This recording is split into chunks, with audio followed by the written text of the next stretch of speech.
السلام عليكم، أهلا وسهلا فيكم في مطبخ منار. اليوم رح نعمل مع بعض كيكة البرتقال ونعملها كمان صوص البرتقال. أول حاجة رح نحتاجها للكيكة، عندي هنا 4 بيض بحرارة الغرفة. أنا عندي هنا البيض حب كبير، لو عندك الحب صغير بإمكانك تستخدمي 5.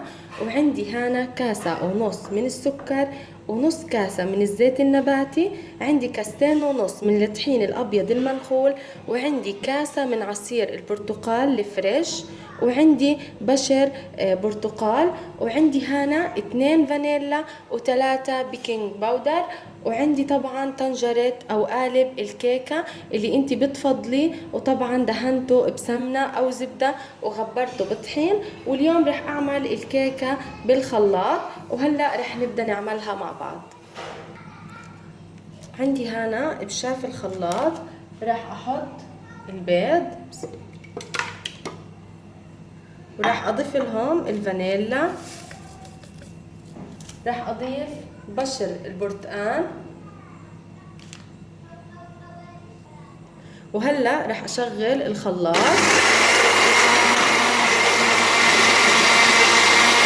بعد ما خفقت البيض حوالي دقيقتين راح اضيف السكر بالتدريج على 3 مراحل. هلا بس خفقت البيض مع السكر وتأكدت انه السكر داب وكمان لون البيض تغير للأبيض، رح اضيف الزيت وارجع اخفق. وهلا رح اضيف عصير البرتقال الفريش، وهلا رح اضيف للكيك حوالي كاسة من الطحين، واخلطهم بالخلاط.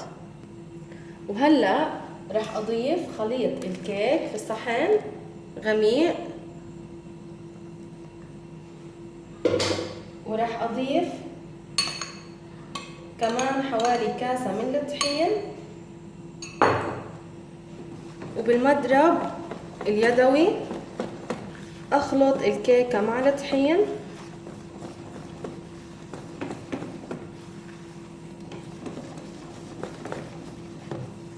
راح اضيف باقي كمية الطحين،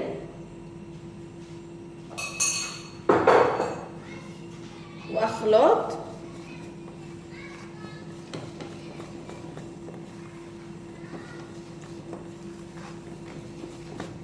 اهم حاجة تتأكدي انه كل طحين انخلط مع خليط الكيك.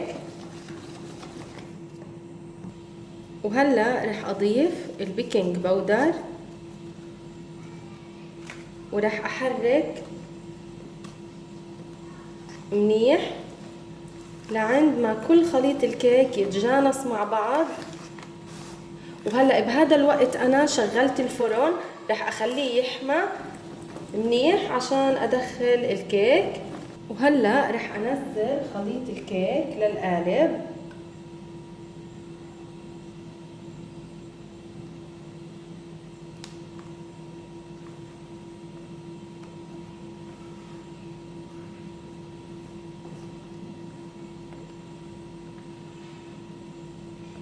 هيك تمام.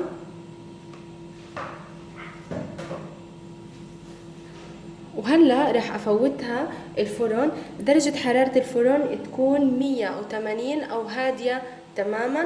رح تاخد معايا حوالي 45 دقيقة، ما تفتحي عليها الفرن الا بعد 30 او 35 دقيقة. طبعا بتفتحي باب الفرن شوية صغيرة وبتشوفيها، لو استوت خلاص تمام، لانه درجة حرارة الفرن بتختلف من فرن للتاني. وهلا مثل ما قلت رح افوتها الفرن.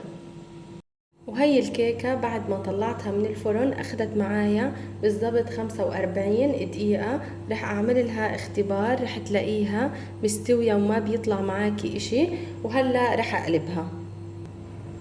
وهي الكيكة بعد ما قلبتها. وهلأ عالسريع رح أعمل صوص البرتقال. هنا عندي كاسة من البرتقال الفريش، عصرته وصفيته بالمصفاية، رح أضيفه بالكسرولة. راح اضيف له نص كاسة من السكر. رح يكون عندي الصوص معتدل، يعني لا حلو ولا حامض. إذا بدك إياه أكتر حامض ممكن بس تحطي 3 معالق سكر. وعندي هنا معلقة صغيرة من النشا.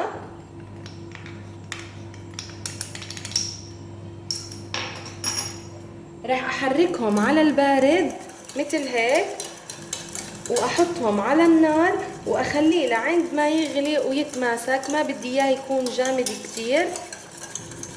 طبعا النار تكون نار هادية.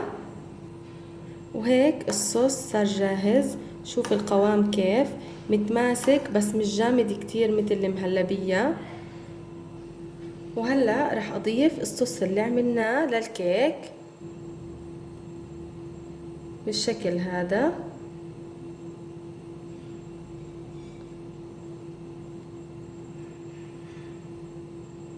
وصفتي لليوم كانت كيكة البرتقال ومعاها صوص البرتقال اللذيذ.